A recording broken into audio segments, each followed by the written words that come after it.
नमस्कार। आज हम सुप्रीम कोर्ट के एक हालिया और काफ़ी महत्वपूर्ण स्पष्टीकरण पर बात कर रहे हैं। मामला जुड़ा है 2019 के, वो जो फेमस केस था ना, जोसेफ शाइन बनाम यूनियन ऑफ इंडिया, जिसने आईपीसी की धारा 497 मतलब एडल्ट्री को अपराध के दायरे से बाहर कर दिया था। हाँ, तो उसके बाद सवाल उठा कि भाई ये फैसला हमारी आर्म्ड फोर्सेस, सेना, नौसेना, वायुसेना, इन पर भी लागू होता है क्या? मतलब क्या उनके जो अपने स्पेशल कानून हैं उनके तहत इस तरह के बर्ताव पर कोई डिसिप्लिनरी एक्शन हो सकता है? केंद्र सरकार ने इसी मुद्दे पर सुप्रीम कोर्ट से क्लैरिफिकेशन मांगा। तो आइए इसी को थोड़ा समझते हैं। बिल्कुल। और ये मुद्दा ना सिविल कानून और मिलिट्री कानून के बीच का जो एक फर्क है और ख़ास तौर पर आर्म्ड फोर्सेस में अनुशासन का क्या महत्व है उसे दिखाता है। तो हमारी जो आज की बातचीत है वो सुप्रीम कोर्ट के उसी आदेश पर आधारित है जो इस मामले में दिया गया। अच्छा, तो ये जो जोसेफ शाइन फैसला आया उसके बाद असल में सरकार को दिक्कत क्या आ रही थी?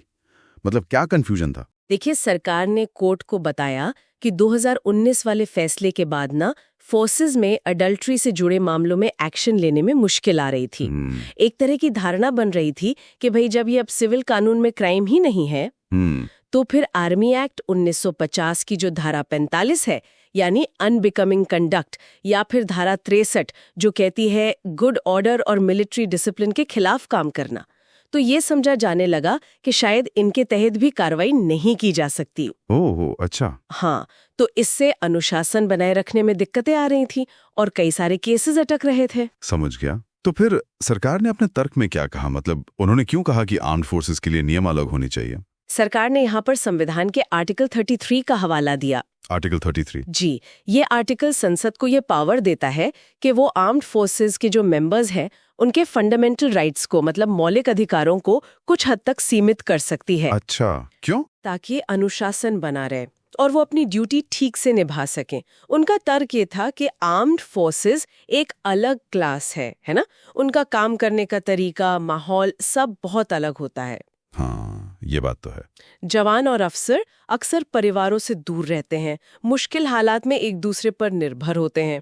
ऐसे में आपसी भरोसा, भाईचारा, जिसे हम एस्प्री डे कॉर कहते हैं, और जो कमांड स्ट्रक्चर है वो बहुत जरूरी है। सही। तो इस तरह का कोई भी बर्ताव जो एडल्ट्री जैसा हो वो इस पूरे स्ट्रक्चर को, इस भरोसे को तोड़ सकता है और इसका सीधा असर उनकी ऑपरेशनल तैयारी पर पड़ सकता है। बिल्कुल। सरकार ने ये भी कहा कि भाई आर्मी एक्ट जैसे कानून तो जेंडर न्यूट्रल है, मतलब महिला और पुरुष दोनों पर लागू होते हैं, जबकि वो जो पुरानी आईपीसी की धारा 497 थी वो तो भेदभावपूर्ण थी, सिर्फ पुरुषों को दंडित करती थी। हाँ, ये एक बड़ा पॉइंट था उस जजमेंट का।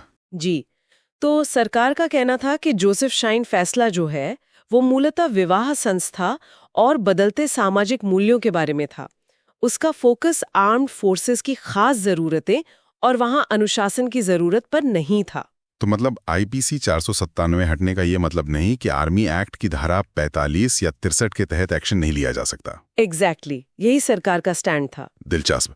तो फिर सुप्रीम कोर्ट ने फाइनली क्या कहा इस पर? कोर्ट ने बहुत साफ कर दिया।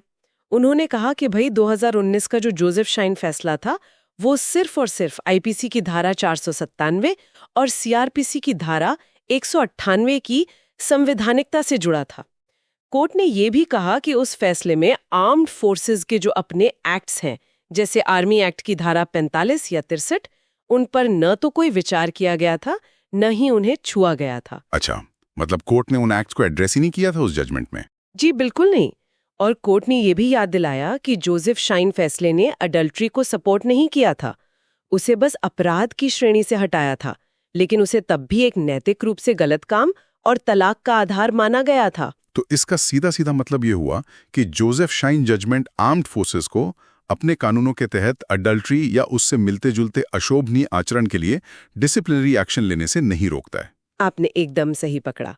बिल्कुल यही बात कोर्ट ने स्पष्ट की और सरकार का जो कंफ्यूजन था उसे दूर कर दिया। तो ठीक है, संक्षेप में कहें तो सुप्रीम कोर्ट ने यह साफ कर दिया है कि अडल्ट्री को डीक्रिमिनलाइज करने वाला 2019 का फैसला आर्म्ड फोर्सेस पर लागू नहीं होता, जब बात उनके अपने सर्विस एक्ट के तहत अनुशासन बनाए रखने की आती है। वो अपने नियमों के हिसाब से कार्रवाई करने के लिए स्वतंत्र हैं। हाँ, ये क्लैरिफिकेशन सिविल कानून के दायरे और मिलिट्री डिसिप्लिन की जो खास जरूरतें हैं उनके बीच एक महत्वपूर्ण लाइन खींचता है। बिल्कुल, और सुनने वालों के लिए यहाँ एक सोचने वाली बात यह भी है कि क्या कोई ऐसा बर्ताव जो शायद आम नागरिक जीवन में कानूनी तौर पर गलत ना हो, वो किसी खास पेशे या संगठन जैसे कि सेना के अपने नियमों और अनुशासन की ज़रूरतों की वजह से वहाँ गलत या दंडनीय माना जा सकता है? ऐसे और कौन से क्षेत्र हो सकते हैं जहाँ इस तरह के अलग खास नियम लागू होते हों? इस पर सोचिएगा ज़रूर।